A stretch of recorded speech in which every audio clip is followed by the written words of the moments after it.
Kemudian setelah itu akan dibawa kemana? Sanak kerabat dan saudara ternyata waktu itu memeluk kita.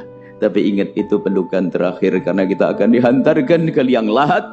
Kemudian betul kita akan dibawa ke liang lahat, diangkat di atas kepala mereka. Oh, itu bukan pengantin, akan tapi kita akan disingkirkan, karena sebentar lagi kita yang sering sombong, bau kita busuk.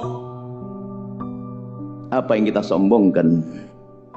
Bau kita busuk, orang gak mau lagi mencium bau kita. Bahkan kubur hendaknya dalam-dalam agar tidak mengganggu manusia yang hidup bau kita itu.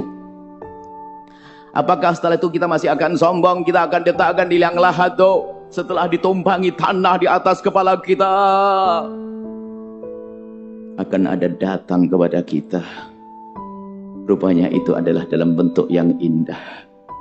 Mengucapkan salam, kemudian anda ini orang yang wajahnya indah-indah ini.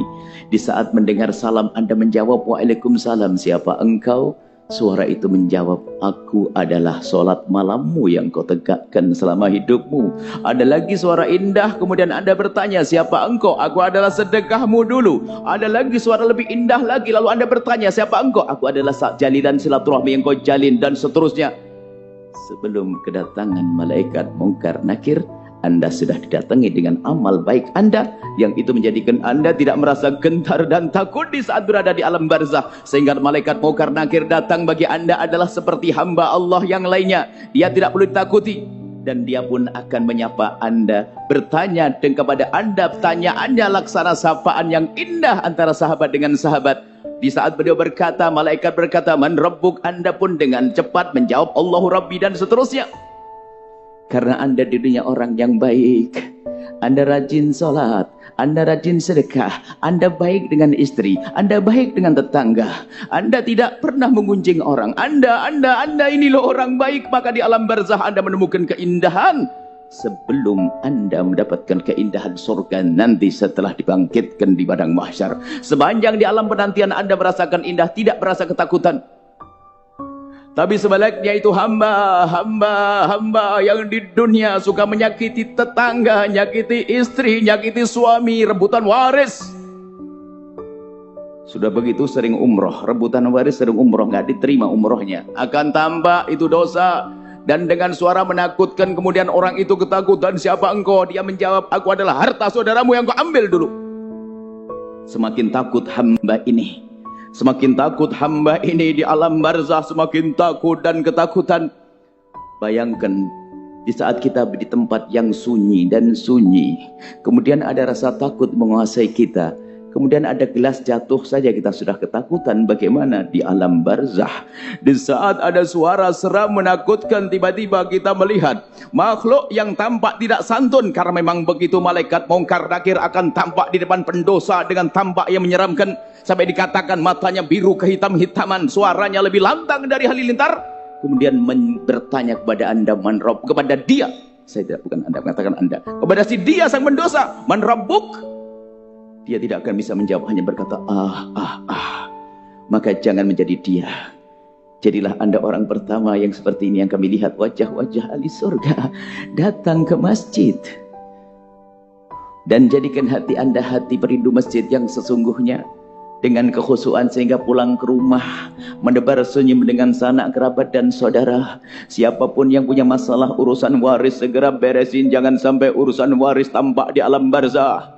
Yang berbuat zalim pada saudaranya segera selesaikan. Yang punya kebiasaan dosa-dosa segera selesaikan.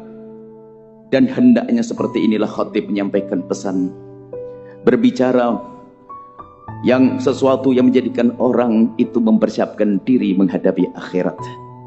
Persiapkan diri kita semuanya, tidak usah nengok orang lain, akan tapi tengok diriku, aku yang akan mati. Dan ingat, wahai hamba Allah, kalau sudah kematian datang tidak akan bisa ditunda-tunda.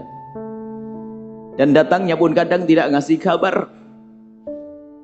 Semoga Allah matikan kita dalam keadaan husnul khotimah, mati dalam keadaan mulia, mati dalam keadaan diridhoi oleh Allah. Dan ini yang perlu kita hadirkan. Kesadaran terus kita hadirkan, renungan.